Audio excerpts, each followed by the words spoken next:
அருட்பெரும் ஜோதி தனிப்பெரும் கருணை அருட்பெரும் ஜோதி அருட்பெரும் ஜோதி அருட்பெரும் ஜோதி தனிப்பெரும் கருணை அருட்பெரும் ஜோதி எல்லாம் செயல்கூடும் என்ன அம்பலத்தே எல்லாம் வல்லான் தனையே ஏற்று திருவிளங்க சிவயோக சித்தியெல்லாம் விளங்க சிவஞான நிலை விளங்க சிவ அனுபவம் விளங்க திருவிளங்க திருத்தில்லை திருச்சிற்றம்பலத்தே திருக்கூத்து விளங்க ஒளி சிறந்த திருவிளக்கே ஒரு விளங்க உயிர் விளங்க உணர்ச்சியது விளங்க உலகமெல்லாம் விளங்க அருள் உதவு பெறும் தாயாம் மறு விளங்கு குழல் வள்ளி மகிழ்ந்து ஒருவாள் விளங்க வயங்கு மணி போது விளங்க வளர்ந்த சிவக்குழுந்தே இன்று வருமோ நாளை வருமோ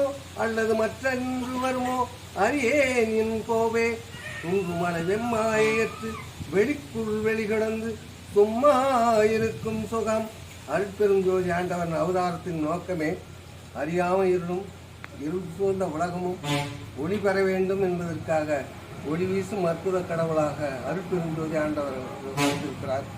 அவர் வந்த நோக்கமே ஜாதி மதம் சமயம் குலம் கோத்திரம் எதுவுமே இருக்காது. மானுட தர்மம் உலக ஜோதியாய் விளங்கும் இறைவன் ஒருவனே. அவன் ஒளிமயமானவன், எந்த உயிருக்கும் எந்த தீங்கு இழைக்காதவன். எவ்வுயிரிடத்திலும் அன்பும் நேசமும் தயவும் கருணையும் இருக்க வேண்டும். எல்லா உயிரிடத்திலும் கருணையோடு நடக்க வேண்டும். துன்பமில்லாத வாழ்க்கை வாழ வேண்டும். மரணம் என்று பிறப்பென்றால் மரணம் என்று கிடையாது. பிறப்பென்றால் வாழ்ந்து இறைவனோடு வாழ்ந்து மரணமில்லா பெருவாழ் வாழணும். தயவும் இரக்கமும் தெளிவான சிந்தனையும் ஒருமையும். இந்த ஒருமையோடு இரக்கத்தோடு ஜீவகாருண்யத்தில் நாம் உண்மையாக இருந்து எவ்வுயிருக்கு தீங்கிழைக்காமல் இருந்தால் நாம் விரைவில் இறைவன் அருட்பெரும் ஜோதி ஆண்டவரின் கொள்கைக்கு ஏற்றவளாக மாறி எவரிடத்திலும் மத சண்டை மத கலவரம் ஜாதி மத பேதம் எதுவுமே இல்லாத அற்புதமான வாழ்க்கையாக வாழலாம். நோயற்ற வாழ்விலும் வாழலாம். குறைவற்ற செல்வத்தையும் இறைவன் அருளால் பெறலாம். இந்த துன்பத்துக்கு காரணம் நம்மளே தான். நம்மளே எல்லாம் அவர் எந்த இதுவும் பேராசையும் பட சொல்ல. உண்மையான அன்பும் நேசமும் தயவும் இருந்தால் எல்லாம் உன்னை தேடி வரும். 7 திரை இருக்கிறது. மனிதனை இறைவனை அன்ற விடாமல் அந்த 7 திரையும் நம்மை விட்டு அகந்தை அகம்பாவம் ஆணவம் இதெல்லாம் 7 திரையும் அகற்றினால் இறைவன் தானாக ஒளி வீசும் அற்புத கடவுளை காணலாம். எல்லாம் வல்ல அருட்பெரும் ஜோதி ஆண்டவரின் அருளை பெற்று உடல் பரிபூர்ண குணத்தோடு திலகாத்திரத்தோடு மனிதன் எதற்கு ஜனனம் எடுத்தான் என்பதை உணர்ந்து எல்லோரிடத்திலும் கருணையாக இருப்பான். எல்லோரிடத்திலும் அன்பாக இருப்பான். எல்லோரிடத்திலும் நேசமாக இருப்பான். எந்த தவறும் செய்ய மாட்டான். எந்த மீன் குழப்பமும் வராத நாடாக ஒரு இல்லத்தில் உள்ளவர்கள் ஒளி வீசும் மங்கையாக விளங்குவார்கள். அந்த குடும்பமே சோகமாக இருக்கும். அந்த ஆடவர்கள் எல்லாம் மனைவிக்கேற்ற கணவனாகவும் கணவனுக்கேற்ற மனைவியாகவும் பிள்ளைகள் தந்தைக்கேற்ற பிள்ளைகளாகவும் குடும்ப கௌரவம் காக்கும் மற்ற பிள்ளைகளாகவும் வளர்வார்கள். ஒருமையோடு தயவோடு இரக்கத்தோடு நாம் வளர்க்கும்போது உண்மையும் அன்பும் தயவும் இரக்கமும் வேண்டும். பொன் பொருள் ஆபரணம் வேண்டாம். இறைவன் அருளால் அது தானாக பெறும். உலகத்தில் வாழ பொருள் வேணும். அதுக்கு ஒரு வாழ்க்கைக்கு தேவையானது இந்த அருளுக்கு வேண்டும். இறைவனை அடைவதற்கு அருளோடு வாழ்வோம். பொருளோடு வேண்டாம். சேர்த்த பணம் எல்லாம் நாம் கொண்டு போக முடியாது. இறைவன் அருளை கொண்டால் நம் சாகா நிலையை அடையலாம். மரணமில்லா வாழ்வு வாழலாம். நம்மை சார்ந்தவர்களும் நலமாக வாழ்வார்கள். நல்ல பாதையிலே பயணிப்போம். நல்லதே நினைப்போம். நல்வழியிலே பயணிப்போம். பிறப்பின் ரகசியத்தை இறைவன் உணர்த்திருக்கிறான். பிறப்பெடுத்தது நல்வழியிலே பயணித்து மரணமடையாது இருக்கணும். பிறப்பென்றால் இறப்பு என்பதில்லை.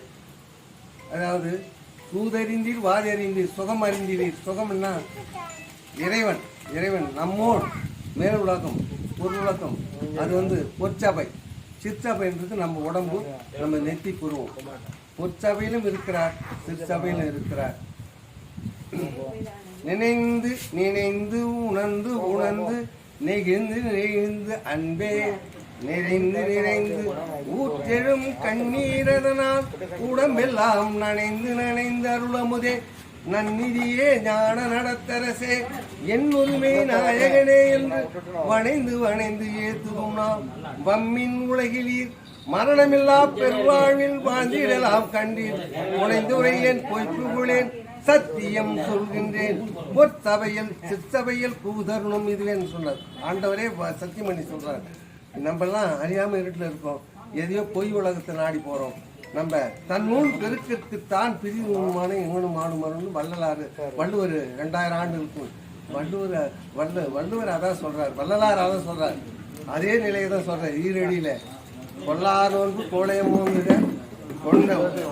கொள்ளான் புலால் மறுத்தான் கை சுப்பி உலகிலுள்ள உயிரெல்லாம் தொடும். எந்த உயிருக்கு தீங்கு இழைக்காத, கொல்லவும் கொள்ளாத, எத்தனை பிறவியும் எடுக்காத, கொள்ளாத உண்ணாத, பிறவி வேண்டாம். பிறவின்னா மரணம் இல்லாத வாழணும்னு சொல்றார். நல்லதையே நினைப்போம், நல்வழியிலே பயணிப்போம். இந்த மக்களுக்கு, இருள் சூழ்ந்த மக்களுக்கு, மற்றவர்களுக்கு இறைவர் தாங்கோர் பச்சிலை ஒரு இலை வச்சு படிச்சுட்டா கடவுளுக்கு சரியாயிடும். இறைவர் தாங்கோர் பசுவிற்பாயுரை, ஒரு பசுமாட்டுக்கு ஒரு புடி புல்லு கொடுத்தா புண்ணியம். இறைவர் தாங்கோர் பிறருக்கு ஒரு புடி அன்னம், சாப்பிடக்குள்ள ஒரு புடி அன்னம். இது 3மே நம்மளால் செய்ய முடியல. ஆனால் என்னால ஒவ்வொருத்தர்கிட்ட பேசுவோம் இல்லை. இறைவர் தாங்கோர் பிறருக்கு இன்னுரை, நல்ல வார்த்தை பேசுங்க, நல்லதே பேசுவோம், நல்லது தான் நடக்கும். நல்ல சிந்தனையோடு மரணமில்லா வாழ்வு சொல்லுவோம். அவர்கள் இருட்டில் இருக்க பிறந்தா சாபத்து நினைக்கிறாங்க, அது கிடையாது. அதில் எத்தனையோ அற்புதத்தை அகவலிலும் 5888 பாடல்களை அவர் மக்களுக்காக பாடி மக்கள்லாம் பலன் கொடுக்கணும், மக்கள்லாம் சுகட்சேமம் அடையணும். வானமுற்று மக்கள் எல்லாம் மழை இல்லை வறட்சி என்றது ஏற்படாது. வாடிய போதெல்லாம் கண்டு வருந்தினார். அது எதுக்கு? ஒரு ஜீவன், ஒரு உயிர் அது வாடி போச்சுன்னா இன்னொரு ஜீவனுக்கு உதவியாக இருக்காது. அந்த ஜீவகாருண்யத்தில் நாம் இருப்போம், ஜீவனுக்கு உதவியாக இருப்போம். எல்லோரிடத்திலும் கருணையோடும் தயவோடும் இரக்கத்தோடும் அன்போடும் நேசத்தோடும் நாம் வாழ்நாளை கழிக்கும் பொழுது இறைவன் நம்மோடு பயணிப்பான். 7 திரையும் விளக்கப்படும்.